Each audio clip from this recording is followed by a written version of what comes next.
আজকে ইনশাআল্লাহ তাআলা একটি গুরুত্বপূর্ণ বিষয় নিয়ে কথা বলবো। তৌফিক ইল্লা বিল্লাহ এবং বিশ্ব জড়িত আছে। আল্লাহ পাক আমাদের সবাইকে আলোচনা শুনে বুঝে আমল করার তৌফিক এনায়েত করুন, আমিন। তো আমি আলোচনা শুরু করতে চাচ্ছি একটা মূল জায়গা থেকে, যে মুসলিম উম্মার বা মুসলিম জাহানের একজন জাতির পিতা আছেন, তার নাম কি? মাশাআল্লাহ, ইব্রাহিম আলাইহিস সালাম। ইব্রাহিম আলাইহিস সালামের দুইজন সন্তান, একজন ইসমাঈল আলাইহিস সালাম, আরেকজন ইসহাক আলাইহিস সালাম। আলোচনা একটু মন দিয়ে শুনতে হবে, কোনো অংশ যদি মিস করে ফেলেন তাহলে হয়তো বুঝতে পারবেন না পরের অংশটা। আবুল আম্বিয়া ওয়াল মুরসালিন, অর্থাৎ নবীগণের পিতা ইব্রাহিম আলাইহিস সালামের দুইজন সন্তান।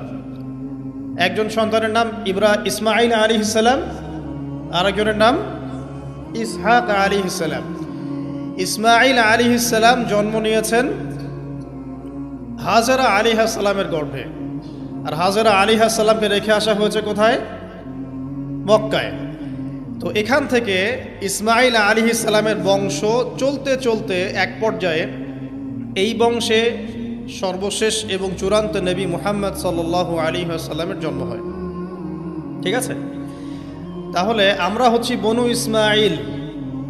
ইসমাঈল আলাইহিস সালামের বংশের পুরো সিলসিলায় একজন নবী পাওয়া যায়, তিনি হচ্ছেন আমাদের নবী মুহাম্মদ রাসূলুল্লাহ সাল্লাল্লাহু আলাইহি ওয়াসাল্লাম।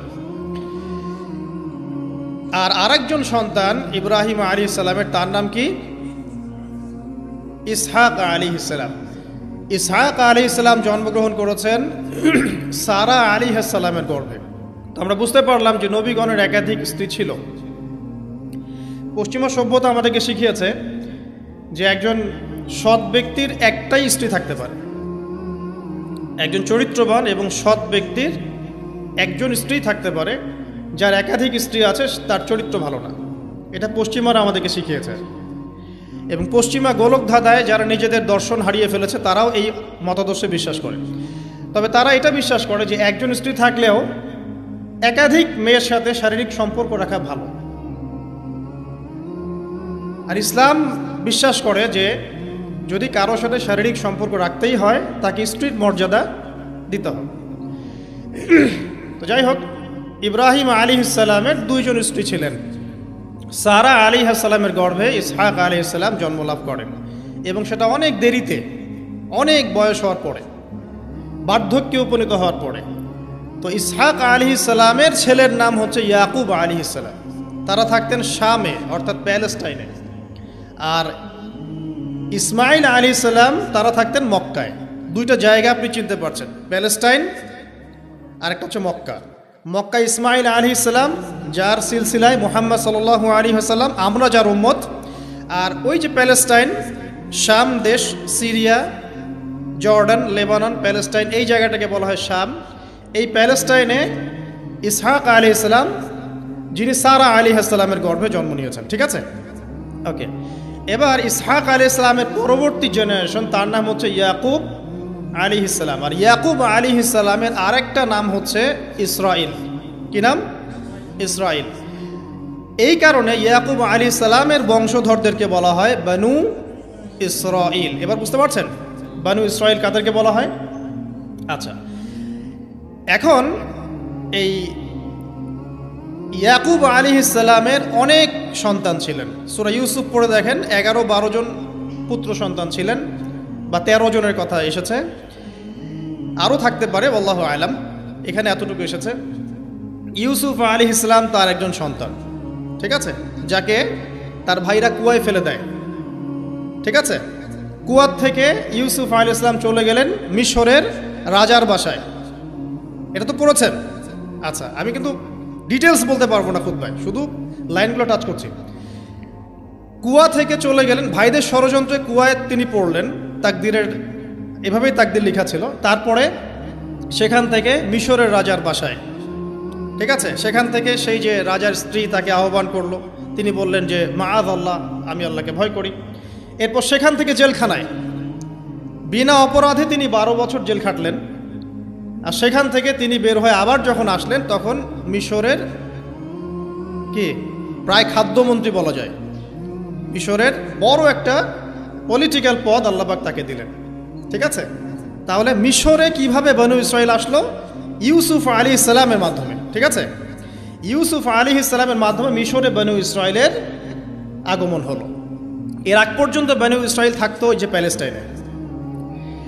এখন ইউসুফ আলাইহিস সালামের শাসনামল যতদিন ছিল ততদিন পর্যন্ত বনু ইসরাইল মিশরে খুব ভালোভাবেই জীবনযাপন করত। কিন্তু যখন তার যুগটা চলে গেল তখন সেখানে ফেরাউনদের যুগ আসলো। কাদের যুগ? ফেরাউনদের যুগ। আর ফেরাউন শব্দের অর্থ হচ্ছে এটা একটা রাষ্ট্রীয় পদ, যেমন প্রেসিডেন্ট, প্রাইম মিনিস্টার এমন পদ আছে। ফেরো বা ফেরাউন এটা হচ্ছে একটা রাষ্ট্রীয় পদের নাম। তো ফেরাউনের আসল নাম হচ্ছে রেমেসিস। কি নাম? রেমেসিস। রেমেসিস 1, রেমেসিস 2 এরকম করে নাম থাকে আর কি। আর যে ফেরাউনের মমিটা আমরা পেয়েছি তারও একটা নাম আছে। তার নাম হচ্ছে, আমি এনসাইক্লোপিডিয়া ব্রিটানিকা থেকে এটা পেয়েছি, তার নাম হচ্ছে মনেপ্তাহ। যে ফেরাউনের মমিটা আমরা পেয়েছি এর নাম হচ্ছে মনেপ্তাহ, তার মূল নাম। তাকে রেমেসিস বলা হতো আর তার টাইটেল হচ্ছে ফেরো বা ফেরাউন। ঠিক আছে, এখন এই ফেরাউনদের সময় ইউসুফ আলাইহিস সালামের রেখে যাওয়া সেই যে বনু ইসরাইল, এরা আর উন্নত জীবনযাপন করতে পারলো না। তারা দাসত্বের শৃঙ্খলা আবদ্ধ, তাদের উপর জুলুম নির্যাতন শুরু হতে লাগলো। এক পর্যায়ে ফেরাউন তাদেরকে ডিভাইড অ্যান্ড রুলের মতো করে সমাজে নিপীড়িত করতে লাগলো। আর ফেরাউনের অনেক পাপ ছিল, যে পাপটা আমরা আসলে অল্প কথায় ব্যাখ্যা করতে পারবো না। এক কথায় সে নিজেকে আল্লাহ দাবি করেছিল। তারপরে সে সমাজের মধ্যে শিরকের প্রচলন ঘটাতো। সে কন্যা সন্তানদেরকে জীবিত রাখত, পুত্র সন্তানদেরকে হত্যা করে ফেলত। সে সমাজের মানুষদেরকে বিভক্ত করত, দুর্বলের উপর সবলের অত্যাচার চালাতো। এবং তার একটা অহংকার ছিল, সেটা হচ্ছে সেনাবাহিনীর অহংকার। সে মনে করতো যে সে ওই সময়কার সুপার পাওয়ার, তাকে কেউ পরাজিত করতে পারবে না। ঠিক এখনকার বিশ্বের পরাশক্তিগুলোর মতোই তার দাম্ভিকতা ছিল আর কি। তো একটা কথা বলে নেই, এই ফেরাউন এবং মূসা আলাইহিস সালাম, এই ফেরাউন যখন বনু ইসরাইলকে নির্যাতন করতে লাগলো তখন আল্লাহ পাক একজন নবী পাঠালেন, তার নাম কি? মূসা আলাইহিস সালাম।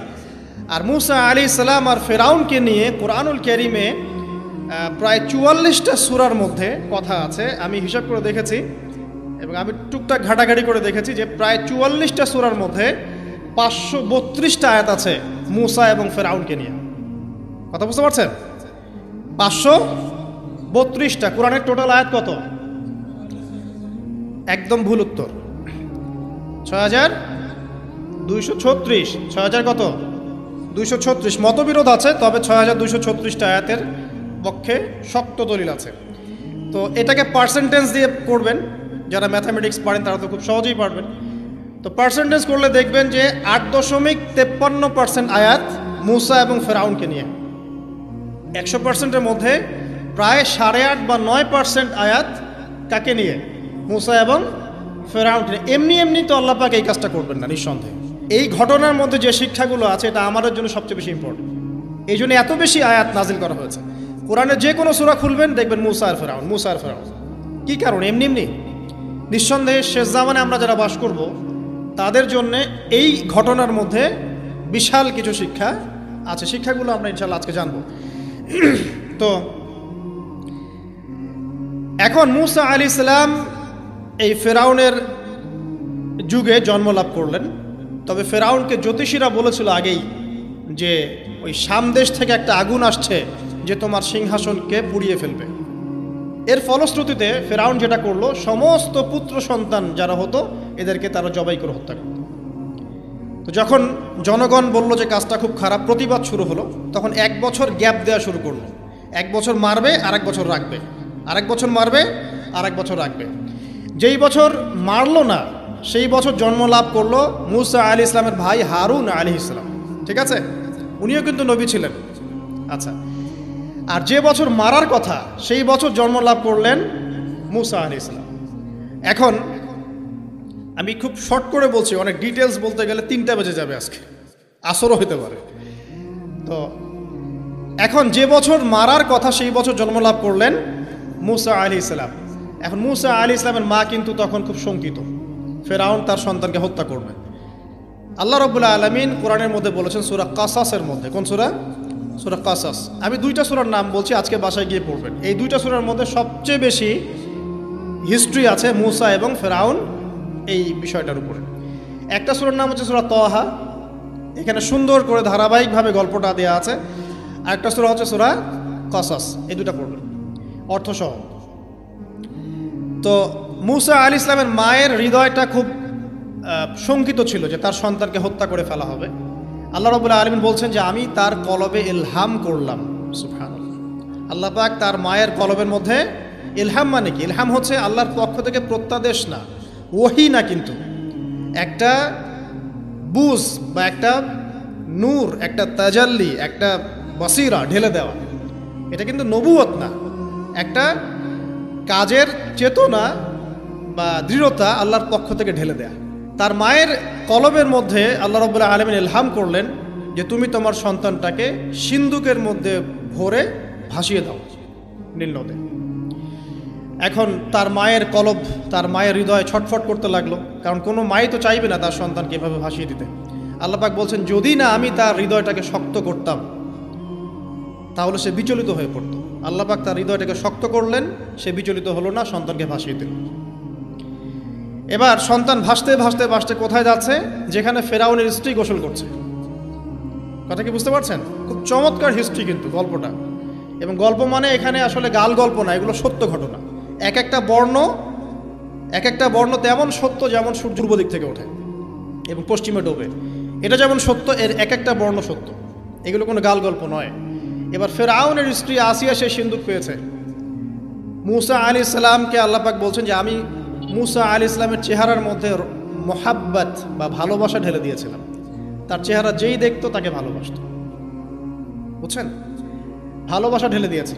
এবার ফেরাউনের স্ত্রী আসিয়া, এখানে আসিয়া নন, অন্য একজন স্ত্রী হয়তো, তিনি বলছেন যে ফেরাউনকে বলছে যে একে আমরা আমাদের কাছে রেখে দিই, হয়তোবা সে আমাদের উপকারে আসবে, অথবা তাকে আমরা সন্তান হিসেবে গ্রহণ করতে পারি। লা তাকতুলুহু, তাকে হত্যা করো না। আসা আন ইয়ানফা'না আও নাত্তাখিযাহু ওয়ালাদা, এরকম করে আল্লাহ পাক বলেছেন কোরআনে। তো ফেরাউন তার স্ত্রীর কথা শুনলো এবং তাকে না হত্যা করে রেখে দিল। আর আল্লাহ রাব্বুল আলামিনের কি কৌশল! ওয়া মাকারু ওয়া মাকারাল্লাহ, যেই মূসাকে হত্যা করার জন্য বছরের পর বছর হাজার হাজার শিশুকে হত্যা করা হয়েছে, সংখ্যাটা লাখ লাখও হতে পারে, সেই মূসা আলাইহিস সালামকে আল্লাহ পাক ফেরাউনের ঘরেই লালন পালন করতে লাগলেন। চিন্তা করলেন? এবার মূসা আলাইহিস সালাম যখন যুবক হলেন, আমি সংক্ষিপ্ত করছি, যখন যুবক হলেন তখন একদিন দেখলেন যে রাস্তায় দুজন ব্যক্তি ঝগড়া করছে। সূরা কাসাসের মধ্যে আছে, ফাইটিং, স্ট্রিট ফাইট। তো একজন ব্যক্তি হচ্ছেন বনু ইসরাইলের, আরেকজন হচ্ছে ফেরাউনের সেনাবাহিনীর। এখন মূসা আলাইহিস সালাম কার পক্ষ নেবেন? তিনি বনু ইসরাইলের পক্ষ নিলেন। তিনি গিয়ে তাকে বাঁচানোর চেষ্টা করলেন এবং শুধু একটা ঘুষি দিয়েছেন, ফাওয়াকাযাহু, একটা ঘুষি, ফাকাদা আলাইহি, এবং এই একটা ঘুষিতেই সেই ব্যক্তি ডেড। এটা কোরআনে আছে সূরা কাসাস। তার মানে কোরআন দলিল দিচ্ছে যে মানুষের বডিতে এমন এমন পার্টস আছে, এমন এমন জায়গা আছে যেখানে একটা ঘুষি মারলেও মানুষ মারা যেতে পারে। কি বুঝলেন? যারা মার্শাল আর্ট শিখেছেন বা শিখছেন তারা এটা আরও ভালো বুঝবেন। মানুষের এই বডিতে এমন অনেকগুলো জায়গা আছে, 7টা বা 8টা বা 10টার মতো, যেখানে একটা ঘুষি দিলেও মানুষ মরতে পারে। তো ভালো কিছু শিখেন, শিখলে ঠিক আছে। টিকটক প্রজন্ম না হয়ে আর এই মোবাইলে লুডু না খেলে ভালো কিছু শেখেন, ইনশাআল্লাহ কাজে দিবে। আত্মরক্ষা শেখা খারাপ? আচ্ছা, তো তবে দাড়ি টুপি নিয়ে শিখতে যান না, সমস্যায় পড়তে পারেন। তো এখন একটা ঘুষিতে সেই ব্যক্তি মারা গেল। তারপরের দিন আবার দেখা গেল যে ওই ব্যক্তি যাকে তিনি বাঁচিয়েছেন সেই ব্যক্তি আর আরেকজন সেনাবাহিনীর সদস্য আবার মারামারি করছে। এবার মূসা আলাইহিস সালাম বললেন যে তুমি তো একটা বোকা মানুষ। এবার সে আবার চড়াও হতে শুরু করলো মূসা আলাইহিস সালাম, কিন্তু এবার একজন ব্যক্তি এসে তাকে বললেন যে গতকাল তুমি কিন্তু একজনকে হত্যা করেছো এক ঘুষিতে, আজকে আবার তুমি এই কাজ করতে যাচ্ছ, তুমি তো এখানে স্বৈরাচারের মতো আচরণ করছো। মূসা আলাইহিস সালাম তখন আল্লাহর কাছে ক্ষমা চাইলেন। আল্লাহর কাছে ক্ষমা চাইলেন, বললেন ইন্নাহু হাযা মিন আমালিশ শাইতান, এটা তো শয়তানের মতো কাজ, শয়তানের কাজ হয়ে গেল। রব্বিক ফিরলি, আল্লাহ আমাকে মাফ করে দিন। ফাগফার আল্লাহ, আল্লাহ পাক বলছেন আমি তাকে মাফ করে দিলাম। তিনি তো ইচ্ছাকৃতভাবে করেন নাই, করেছেন আনইনটেনশনালি, এটা হয়ে গেছে। কিন্তু এখন ফেরাউন মূসা আলাইহিস সালামকে ধাওয়া করতে শুরু করলো, কারণ ফেরাউনের দৃষ্টিতে মূসা আলাইহিস সালাম একটা মার্ডার করেছেন তার দৃষ্টিতে, কিন্তু মূসা আলাইহিস সালাম তো আর এটা করেন নাই, ইচ্ছা করে এটা হয়নি, অ্যাক্সিডেন্টলি হয়ে গেছে। এখন মূসা আলাইহিস সালামকে এক ব্যক্তি এসে বলল তুমি এখান থেকে তাড়াতাড়ি পালাও, এই মিশরে থাকলে ফেরাউন তোমাকে ধরে এখন শাস্তি দিবে। এখন মূসা আলাইহিস সালাম বাধ্য হয়ে মিশর থেকে চলে যাচ্ছেন কোথায়? মাদিয়ান। কোন জায়গা? মাদিয়ান। এটাও আরবের মধ্যে একটা জায়গা, যেই জায়গার নবী হচ্ছেন শুআইব আলাইহিস সালাম। কি নাম? আচ্ছা, এবার শুআইব আলাইহিস সালামের সেই কওমে মূসা আলাইহিস সালাম গেলেন, না খাবার আছে, না পানি, না কাপড়, কিছুই নাই, একদম রিক্ত হস্ত। সেখানে গিয়ে তিনি দেখলেন যে এমনই একটা জলাশয়, হয়তোবা আল্লাহ ভালো জানেন, সেই জলাশয়ের কাছে কিছু মানুষ পানি পান করাচ্ছে গবাদি পশুদেরকে। আমি কি বুঝাতে পারছি? আচ্ছা, তো দূরে দুজন মেয়ে দাঁড়িয়ে আছে, এই দুজন মেয়ে অনেকক্ষণ থেকে দাঁড়িয়ে আছে, তারা পানি পান করতে পারছে না। মূসা আলাইহিস সালাম অনেকক্ষণ থেকে অবজার্ভ করছেন যে মেয়ে দুটো পানি পান করাতে পারছে না গবাদি পশুদেরকে। তিনি প্রথমে একটু অস্বস্তি বোধ করলেন, তারপরে আবার গেলেন তাদের কাছে, গিয়ে বললেন কি সমস্যা। তখন সেই মেয়েরা বলল যতক্ষণ পর্যন্ত আমার কওমের লোকেরা এখান থেকে সরে যায় না ততক্ষণ আমরা পানি পান করাতে পারি না, কারণ আমরা দুর্বল, মেয়ে মানুষকে টাইম দিচ্ছে না আর কি। আর এদিকে আমাদের বাবা অত্যন্ত বৃদ্ধ মানুষ, বাসায় পড়ে আছেন একা। তখন মূসা আলাইহিস সালাম যুবক ছিলেন এবং তিনি কিন্তু শক্তিশালী ছিলেন, কওয়িউন আমিন, বিশ্বস্ত এবং শক্তিশালী। ওই যে এক ঘুষিতে মানুষ মারা মানুষ, কি মনে করছেন? তো তিনি এবার ওই গবাদি পশুদেরকে নিয়ে এসে পানি পান করালেন। পানি পান করিয়ে তিনি একটা গাছের ছায়ায় গিয়ে বসলেন। এই প্রত্যেকটা কথা কিন্তু কোরআনে আছে, প্রতিটা কথাই। সূরা কসস পড়েন, সূরা তাহা পড়েন। গাছের ছায়ায় বসে তিনি একটা দোয়া করছেন, এবার হাত উঁচু করে দোয়া করছেন, রব্বি, হে আমার প্রতিপালক, ইন্নী লিমা আনজালতা ইলাইয়া মিন খায়রিন ফাকির, হে আল্লাহ, আপনি আমার প্রতি যে রহমত বা যে করুণা বর্ষণ করবেন এর জন্য আমি ফকির হয়ে বসে আছি। দোয়ার ভাষাটা শুনছেন? আল্লাহ, আপনি আমার প্রতি যে করুণা বর্ষণ করবেন আমি এর জন্য ফকির হয়ে বসে আছি। তো প্রত্যেকটা নেক কাজ করার পরে এরকম দোয়া করা সুন্নত, দোয়া কবুল হয়ে যাবে ইনশাআল্লাহ। দোয়া সাথে সাথে কবুল হয়ে গেল। এখন ওই দুইজন মেয়ের মধ্যে একজন মেয়ে হেঁটে হেঁটে আসছে। ওই মেয়ে কিভাবে হেঁটে এসেছে সেটাও কোরআন বলেছে, কিভাবে হেঁটে এসেছে সেটাও কোরআনে বলেছে সূরা কসসের মধ্যে। সূরা কসসে আল্লাহ পাক বলছেন ওই দুইজন মেয়ের মধ্যে একজন হেঁটে হেঁটে আসলো লাজুক পায়ে। কেমন পায়ে? লাজুক পায়ে। যেই চলাফেরা আপনি এখনকার মেয়েদের মধ্যে দেখতে পারবেন না। এখনকার মেয়েদের হাঁটার মধ্যে লজ্জা আছে, লজ্জাশীলতার সাথে লাজুক ভঙ্গিতে সেই মেয়ে হেঁটে হেঁটে আসলো। আল্লাহ পাক সেই কথাটাও কোরআনে বলেছে। এখনকার যে পশ্চিমা সংস্কৃতির অনুকরণ করে যে মেয়েরা, এদের মধ্যে আপনি এই ভাবটা পাবেন। তাদের হাঁটা দেখলে আপনি মনে হবে লজ্জা আছে ভিতরে কোনো। এই বিষয়টা নিয়ে খুব ভাবছিলাম। দেখেন সূরা আরাফের মধ্যে আল্লাহ পাক বলেছেন যে শয়তান তোমাদের পিতা এবং মাতাকে জান্নাত থেকে বের করে দিয়েছে, তোমরা শয়তান সম্পর্কে সতর্ক থেকো। যখন জান্নাত থেকে বের হয়ে যাবেন তার আগে যখন তারা ওই যে গাছের কাছে গিয়েছেন, সর্বপ্রথম যে ঘটনা ঘটেছে সেটা হলো গায়ের কাপড় খুলে গেছে। আমার কথা বুঝতে পারছেন না? ওই ফলের কাছে যাওয়ার পর সর্বপ্রথম যে ঘটনা ঘটেছে জান্নাতে, নিজেদের গায়ের কাপড় খুলে গিয়েছে। এরপরে গাছের ছাল এবং গাছের যে বড় বড় পাতা জান্নাতের, এগুলো দিয়ে তারা লজ্জাস্থান ঢাকা শুরু করেছিলেন। এটাও কোরআনে আছে। এখন আল্লাহ পাক যখন নামিয়ে দিচ্ছেন দুনিয়াতে, আদম সন্তানদেরকে আল্লাহ পাক বলছেন যে তোমরা শয়তান সম্পর্কে সতর্ক থেকো, শয়তান কিন্তু তোমাদের পিতা মাতার কাপড় খুলে নিয়েছিল। কথা বুঝতে পারছেন? এখন খেয়াল করে দেখেন যে কাপড় খুলে নেওয়া দরকার হচ্ছে না, মানুষ অটোমেটিক কাপড় খুলে দিচ্ছে। কথা কি বুঝতে পারছেন? মনে করে একটা এক্সাম্পল দিই, আল্লাহ না করুক, ধর এই মাঠের মধ্যে 1 লক্ষ মানুষকে জড়ো করে এই মাঝখানে শহীদ মিনারের কাছে যদি আপনাকে কেউ জোর জোর করে 10 জন মানুষ ধরে কাপড় খুলতে চায়, আপনার কেমন লাগবে? চিন্তা করেন, পুরুষ হিসেবে চিন্তা করেন, মহিলা কথা বাদ দেন। আপনি তো পুরুষ, আমাদের কি ভালো লাগবে? আমাদেরকে যদি বলে যে মেরে ফেলবো অথবা কাপড় খুলতে হবে, কোনটা নিবা? আপনি বলবেন হয়তো মেরে ফেল, তাও ভালো, তাই না? তাহলে ওই মানুষদের কথা চিন্তা করেন যারা ইচ্ছায় স্বেচ্ছায় লক্ষ লক্ষ মানুষের সামনে কাপড় খুলে ফেলছে, কেউ বাধ্য করছে না। কোনোভাবেই কেউ বাধ্য করছে না, নিজের ইচ্ছায় পুরুষ না নারী কাপড় খুলে ফেলছে। মিউজিক ইন্ডাস্ট্রি বলেন, ফিল্ম ইন্ডাস্ট্রি বলেন, এই যে এখনকার যে শোজগুলো বলেন, হাওয়ায় তো মারতেছে দেশ এখন, তাই না? তো এই যে বিষয়গুলো দেখছেন, গেট আপ, ড্রেস কোড, মানুষ কি এটাকে জোর করে খুলে নিয়েছে গা থেকে? ইচ্ছা করে খুলে দিয়েছে। তাহলে এদের অবস্থান চিন্তা করেন যে এদেরকে কার সাথে তুলনা করবেন আপনি? এখন যদি বলেন পশুর সাথে, আমি বলবো তুলনা ঠিক হয়নি, কারণ কোনো পশুও নগ্ন চলে না। চলে? কোনো পশু নগ্ন চলে না। তুলনা একটা জাতির সাথে করতে পারেন। ওই যে ব্রাজিলের আমাজন জঙ্গল আছে, ওখানে দেখবেন কিছু কবিলা আছে যারা সমাজ থেকে টোটালি ডিটাচড, জানে না কাপড় কেমন করে পরতে হয়, সভ্যতা কি, সংস্কৃতি কি, ন্যায় কোনটা অন্যায় কোনটা। ওদের গেট আপগুলো দেখবেন, এদের গেট আপগুলো দেখবেন সেম। তাহলে এদের আদর্শ কোথায়? আল্লাহ পাক সূরা আরাফে বলছেন, শয়তান থেকে সতর্ক থেকো, তোমাদের পিতামাতার কিন্তু তারা কাপড় খুলে ফেলেছিল শয়তান, তোমাদের কাপড় যেন শয়তান খুলতে না পারে, আল্লাহ পাক সতর্ক করেছেন। আর এখন আপনি খেয়াল করে দেখবেন, জোর করে না, স্বেচ্ছায় মানুষ কাপড় খুলে ফেলছে, এবং তারা পুরুষ না নারী। তো যে জায়গায় আসছিলাম, ওই মেয়ের হেঁটে আসাটা আল্লাহ রাব্বুল আলামিন ব্যাখ্যা করেছেন। সেই মেয়ে, দুইজন মেয়ের একজন মেয়ে হেঁটে হেঁটে আসছে মূসা আলাইহিস সালামের কাছে লাজুক ভঙ্গিতে, লজ্জায় মুখ নত করে, লজ্জাশীলতার সাথে এসে বলছেন যে আমার বাবা আপনাকে ডাকছে। তার বাবাকে? শুআয়ব আলাইহিস সালাম, আমার বাবা আপনাকে ডাকছে। এবার তিনি গেলেন শুআয়ব আলাইহিস সালামের কাছে, গিয়ে তার কিসসা বা কাহিনীটা বললেন।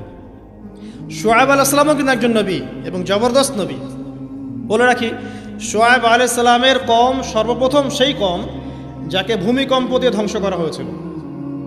সর্বপ্রথম পৃথিবীতে ভূমিকম্প দিয়ে যে কওমকে ধ্বংস করে দেওয়া হয়েছে সেটা হচ্ছে শুআয়ব আলাইহিস সালামের কওম। আর তিনটা বড় বড় ভূমিকম্প আমাদের সামনে অপেক্ষাও করছে শেষ জামানায়। তিনটা হবেই, একটা পৃথিবীর পশ্চিম দিকে, একটা পৃথিবীর পূর্ব দিকে। আর পূর্ব দিক বলতে কিন্তু আমাদের দিক, Indonesia, Malaysia, Bangladesh, Pakistan, Sri Lanka, India, এই পুরো জায়গা হচ্ছে পূর্ব দিক। আর পশ্চিমা সভ্যতা তো বোঝেন পশ্চিম কোন দিকে। আর একটা হবে পৃথিবীর মাঝখানে। মাঝখান কোনটা? এই যে জাজিরাতুল আরব, এখানে একটা হবে। এটা হবেই, কোনো বিজ্ঞানী ঠেকাতে পারবে না। তো শুআয়ব আলাইহিস সালামের কওম সেই কওম যাকে ভূমিকম্প দিয়ে ধ্বংস করা হয়েছিল। তো এখন মূসা আলাইহিস সালাম তার কাছে গিয়ে তার ঘটনাগুলো বললেন। শুআয়ব আলাইহিস সালাম তাকে বললেন, ঠিক আছে, আমার মেয়ের একটা দাবি। আমার মেয়ে বলেছে যে তুমি হচ্ছ বিশ্বস্ত এবং শক্তিশালী, তোমাকে যেন আমি আমার কাজে নিয়োগ করি।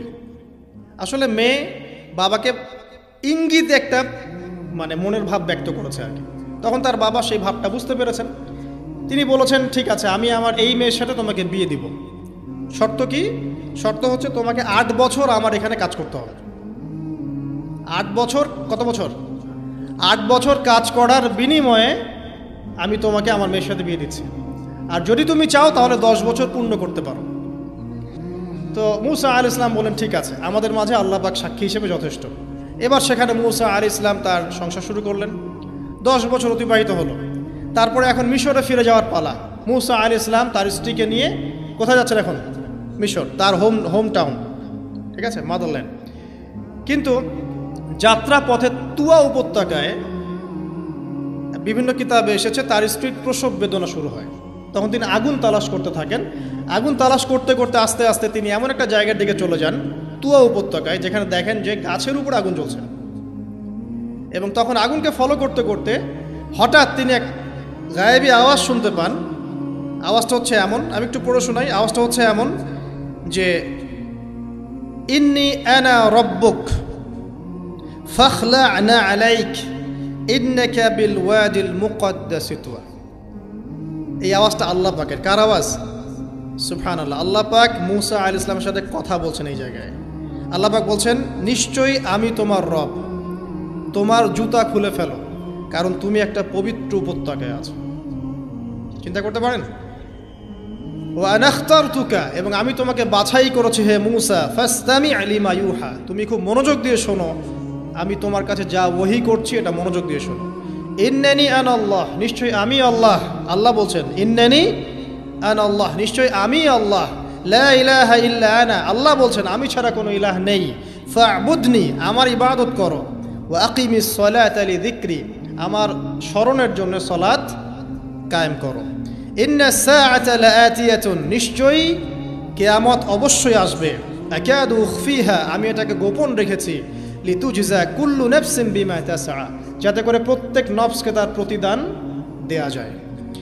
ফালা ইয়াসুদ্দান্নাকা আনহা মান লা ইউমিনু বিহা ওয়াত্তাবা'a হাওয়াহু ফাতারদা, যারা প্রবৃত্তির অনুসরণ করে তারা যেন তোমাকে এই বিষয়টার প্রতি ঈমান আনা থেকে দূরে রাখতে না পারে। আল্লাহ পাক এই পর্যন্ত বললেন। এরপর আল্লাহ বলছেন ওয়ামা তিলকা বিয়ামিনিকা ইয়া মূসা, মূসা তোমার ডান হাতে এটা কি? মূসা আলাইহিস সালাম বলছেন যে ক্বালা হিয়া আসায়া, এটা আমার লাঠি। তার সাথে কি ছিল? একটা লাঠি। আতাওয়াক্কাউ আলাইহা ওয়া আহুশু বিহা আলা গনামি ওয়া লিয়া ফিহা মাআরিব উখরা, এই লাঠি দিয়ে আমি গাছের ডাল ছাটি, গবাদি পশুদেরকে চড়াই, এছাড়া আমি আমার বিভিন্ন কাজে লাঠি ব্যবহার করি। আল্লাহ পাক বলছেন ক্বালা আলকিহা ইয়া মূসা, মূসা এটা নিক্ষেপ করো দেখি, হাত থেকে ছুঁড়ে মারো। মূসা আলাইহিস সালাম ছুঁড়ে মারলেন। ফাআলকাহা, তিনি ছুঁড়ে মারলেন। ফাইদা হিয়া হাইয়াতুন তাসআ, সাথে সাথে লাঠিটা ছোটাছুটি শুরু করলো সাপের মতো। অন্য সূরায় আছে এই দৃশ্য দেখার সাথে সাথে মূসা আলাইহিস সালাম উল্টা দিকে দৌড় দিয়েছিলেন। স্বাভাবিক, ভয় পাওয়া স্বাভাবিক। তো তখন আল্লাহ পাক বলেছিলেন যে তুমি ভয় পেও না, আমার কাছে নবীগণ ভয় পায় না। ঠিক আছে, অন্য সূরায় এগুলো আছে, আমি শর্ট করে বলছি। এরপরে আল্লাহ পাক বললেন ক্বালা খুযহা ওয়ালা তাখাফ, তুমি এটাকে ধরো, এটাকে ভয় পেও না। সানুঈদুহা সিরাতাহাল উলা, তুমি ধরা মাত্রই সেটা আবার লাঠিতে রূপান্তরিত হবে। আরেকটা কাজ করো, ওয়াদমুম ইয়াদাকা ইলা জানাহিক, তোমার হাতটাকে বগলের নিচে নিয়ে যাও। তাখরুজ বাইদা মিন গায়রি সু, এটাকে বের করো, তারপর দেখবে এটা স্বচ্ছ আলো প্রদান করবে। সুবহানাল্লাহ, বগলের মধ্যে হাত নিয়ে আসো, হাতটাকে বের করো, দেখবে হাত থেকে স্বচ্ছ আলো বের হবে। এই দুইটা মুজিজা আল্লাহ পাক তাকে দিলেন। আয়াতান উখরা, এটা আরেকটা নিদর্শন। তো এখানে কি হলো? মূসা আলাইহিস সালাম নবুয়ত পেলেন। Shortcut key? মূসা আলাইহিস সালাম কি পেলেন? নবুয়ত পেলেন। নবুয়ত পাওয়ার সাথে সাথে আল্লাহ পাক তাকে দুটো মুজিজা দিলেন। একটা হচ্ছে লাঠি, আরেকটা কি? হাত বগল থেকে বের করলেই কি হবে? আলো বের হয়ে যাবে। এবার তার ডিউটি কি? আল্লাহ পাক ডিউটি দিচ্ছেন তাকে যে ইযহাব ইলা ফিরআউনা ইন্নাহু তাগা, এবার তোমার কাজ হচ্ছে তুমি ফেরাউনের কাছে যাবে, কারণ ফেরাউন সীমা লঙ্ঘন করেছে। তখন মূসা আলাইহিস সালাম বললেন রব্বি ইশরাহ লি সদরি, আল্লাহ আমার বক্ষটাকে প্রশস্ত করে দিন। মানে আমার তো সেখানে যাওয়ার সাহস হচ্ছে না, আমি তো সেখানে ওদের দৃষ্টিতে একজন খুনের আসামি, ওদের দৃষ্টিতে ওরা তো আমাকে পেলে হত্যা করে ফেলবে। আল্লাহ পাক বলছেন কেল্লা, কখনো না, তারা তোমাকে হত্যা করতে পারবে না। তখন তিনি দোয়া করছেন আল্লাহ আমার হৃদয়টাকে প্রশস্ত করে দিন, ওয়া ইয়াসসির লি আমরি, আমার কাজকে সহজ করে দিন। ওয়াহলুল উকদাতাম মিন লিসানি, আমার লিসান, আমার জিহ্বায় জড়তা আছে আল্লাহ, এটাকে দূর করে দিন। ইয়াফকাহু কওলি, যাতে মানুষ আমার কথা বুঝতে পারে। এই দোয়া করলেন, কবুল হয়ে গেল। এবং আরও দোয়া করলেন যে ওয়াজআলি ওয়াজিরাম মিন আহলি, আমার পরিবারের মধ্য থেকে একজন ওজির দেন। ওজির মানে সহায়ক, যেটা হচ্ছেন হারুন আলাইহিস সালাম, যাতে করে আমরা কি করতে পারি? বেশি বেশি আপনার জিকির করতে পারি এবং আমাদের কাজ সহজ হয়।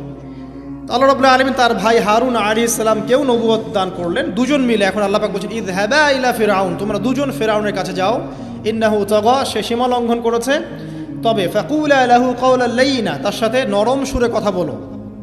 লাআল্লাহু ইয়াতাযাক্কারু আও ইয়াখশা, হয়তোবা সে উপদেশ গ্রহণ করবে অথবা আল্লাহকে ভয় করতে পারে। তো ডিউটি দেওয়া হলো যে তোমাদের কাজ এখন এটা, এবং তোমাদের ভয় পাওয়ার কোনো কারণ নাই, সে তোমাদের কোনো ক্ষতি করতে পারবে না। তার কাছে যাও, মুজিজা দেখাও, আল্লাহর দিকে দাওয়াত দাও, লা ইলাহা ইল্লাল্লাহ। যদি সে দাওয়াত কবুল করে আলহামদুলিল্লাহ, যদি না করে তাহলে আমি আল্লাহ তার জন্যে যথেষ্ট। এবার শর্ট করে নিয়ে আসি, মূসা আলাইহিস সালাম সেখানে গেলেন, যার পরে ফিরআউনকে দাওয়াত দিলেন। অন্য আয়াতে সে বলেছিল যে আনা রব্বুকুমুল আ'লা, আমি তোমাদের মহান রব। ঠিক আছে, তো মূসা আলাইহিস সালাম ব্যাখ্যা করলেন আমি সেই রবের কথা বলছি যে রব আসমান সৃষ্টি করেছেন, জমিন সৃষ্টি করেছেন, যেভাবে তাওহীদের দাওয়াত দিতে হয় সব দিলেন। এরপরেও ফেরাউন সেটা গ্রহণ করলো না। তখন মূসা আলাইহিস সালাম বললেন যদি আমি তোমাকে কোনো বড় নিদর্শন দেখাই তারপরেও কি বিশ্বাস করবে না? তখন ফেরাউন বলল যে দেখাও দেখি। তখন তিনি লাঠি ছুঁড়ে মারলেন, সাপ হয়ে গেল। এই দৃশ্য থেকে ফেরাউনের পরিবারের সবাই ভয় পেয়েছিল, কিন্তু পলিটিক্যাল স্বার্থে ফেরাউন বলেছিল যে সে একজন বড় জাদুকর, জনগণকে তো বোঝাতে হবে কিছু, নিজে ভয় পেলেও জনগণকে তো কিছু বোঝাতে হবে। সে জনগণকে বলছে আসলে সে একজন বড় জাদুকর, সে চাচ্ছে তোমাদের ন্যাশনের মধ্যে ফাটল সৃষ্টি করতে। তো এখন কি করা যাবে? পরামর্শ করা হলো, তার কাছের কিছু মানুষ থাকে না, তার মন্ত্রী পরিষদ যারা শয়তানিতে পিএইচডি করেছিল আর কি, তার ওকে পরামর্শ দিল যে একটা কাজ করা যাক, একটা বড় ময়দানে যাওয়া যাক, সেখানে আমরা বড় বড় জাদুকরদেরকে ডাকবো, এখানে একটা জাদুর ব্যাটল হবে, মোনাজারা হবে জাদুর। সব বড় বড় জাদুকরকে ডাকা হলো মিশরের। এবং বলে রাখি যে জাদুবিদ্যা কিন্তু সত্য, সুলাইমান আলাইহিস সালামের সময় থেকে এটা চলে আসছে। হারুত এবং মারুত ফেরেশতাকে কিন্তু এর মধ্য দিয়ে পরীক্ষা করা হয়েছে মানব জাতিকে। যাই হোক, তো জাদু থেকে বাঁচার জন্য কোরআন এবং সুন্নাহর যে দোয়া কালামগুলো আছে এগুলো নিয়মিত পড়বেন ইনশাআল্লাহ। আল্লাহ পাক আমাদেরকে হেফাজত করুন, আমিন। তো আমি শর্ট করছি। তো এবার জাদুকররা একদিকে, মূসা আলাইহিস সালাম একদিকে। তো মূসা আলাইহিস সালামকে তারা বলছে তুমি আগে ছুঁড়ে মারবেন, আমরা ছুঁড়ে মারবো। মূসা আলাইহিস সালাম বলছেন বাল আলকু, তোমরা ছুঁড়ে মারো। তখন তারা যখন তাদের লাঠিগুলো ছুঁড়ে মারলো, এগুলো সাপ হয়ে গেল। এটা একটা চোখের ভেলকিবাজি ছিল। আল্লাহ পাক এই জাদুটাকে বলেছেন কোরআনে সিহরুন আযীম, বড় একটা জাদু করেছিল তারা। মানে তারা জাদুবিদ্যায় খুব পারদর্শী ছিল।